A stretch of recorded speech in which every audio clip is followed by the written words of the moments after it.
Pilihan raya sambil redah banjir. Dan kalau kita lihat hari ini ada satu keputusan yang mengatakan bagaimana nak redah banjir ni. Ramai yang tak bersetuju dengan keadaan sekiranya melakukan pilihan raya ketika keadaan banjir, sebab ramai yang tidak bersetuju sebab ialah utamakan rakyat dulu, sebab kadang-kadang banjir tak sesuai untuk melakukan pilihan raya. Jadi YB, apa YB nak ketengahkan tentang isu kita pada malam ini sebenarnya? Sebab kalau terlihat ada kata election dah nak dekat, dan ada kata nak buat ketika banjir, ada yang kata sebelum banjir, ada yang kata selepas banjir.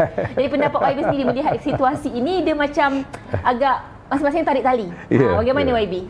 Yalah, saya rasa ni oleh kerana kita punya politik ni politik yang kepada kepentingan parti, dia bukan politik yang berdasarkan kepada kepentingan rakyat. Kalau politik yang berdasarkan kepada kepentingan rakyat untuk membela dan memberikan khidmat kepada rakyat, maka persoalan ini tidak akan timbul. Dengan sendirinya orang dah faham, tapi bila ianya berpaksikan kepada kepentingan parti, maka parti yang memerintah, dia fikir bagi kepentingan dia, kalau buat semasa banjir mungkin dia untung, iaitu kerana dia sebagai kerajaan, dia boleh memanfaatkan segala jentera, segala kekuatan yang ada untuk membantu bangsa banjir dan untuk menzahirkanlah bahawa mereka berperanan untuk membantu dan sebagainya, dan kempen dan sebagainya untuk mendapatkan sokongan dan undi daripada rakyat jelata yang sedang tertekan dengan masalah dan sebagainya.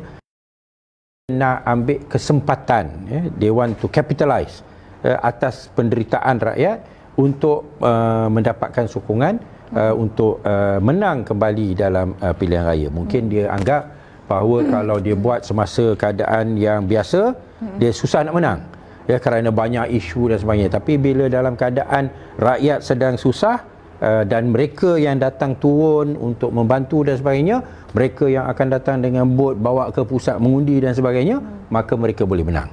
Tapi cubalah Mas Tura fikirkan, orang yang tengah rumah dia tengah naik air, dia tengah sangkut sibuk dengan bawa orang pindah dan sebagainya, tiba-tiba datang pegawai-pegawai kerajaan dengan calon parti kerajaan dan sebagainya, bawa pergi ke tempat pusat pembuangan undi.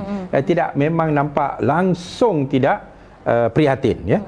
So samalah macam bila berlakunya langkah Sheraton, bila politik berpaksikan kepentingan parti bukan kepentingan rakyat, maka benda-benda yang pelik-pelik berlaku, yang mana sepatutnya rakyat menghukum parti-parti yang seperti ini, yang mementingkan parti lebih daripada mementingkan rakyat. Pasal kita tahu bila time banjir kita akan memerlukan wang yang banyak. Pilihan raya pun akan menelan belanja ratusan juta, kalau kita nak buat seluruh negara, maka duit yang kita ada adalah terhad dengan segala masalah perbelanjaan dulu, beli vaksin lah, masalah COVID lah, inilah itu, lepas tu banjir lagi yang telah dilalui, duit dah kurang, ni nak pakai lagi untuk bantu mangsa banjir, pada masa yang sama nak guna untuk pilihan raya. So ianya memang satu cadangan yang yang tidak waras bagi saya, yang tidak waras dan tidak munasabah, dan ianya adalah atas sebab dianggap dia boleh menang, dia boleh dapat manfaat. Maka rakyat mesti memahami bahawa sekiranya pilihan raya itu diadakan semasa tengah banjir, maka ianya dilakukan oleh kerajaan yang langsung tidak ambil kisah tentang rakyat dan hanya mementingkan parti dan diri mereka sendiri.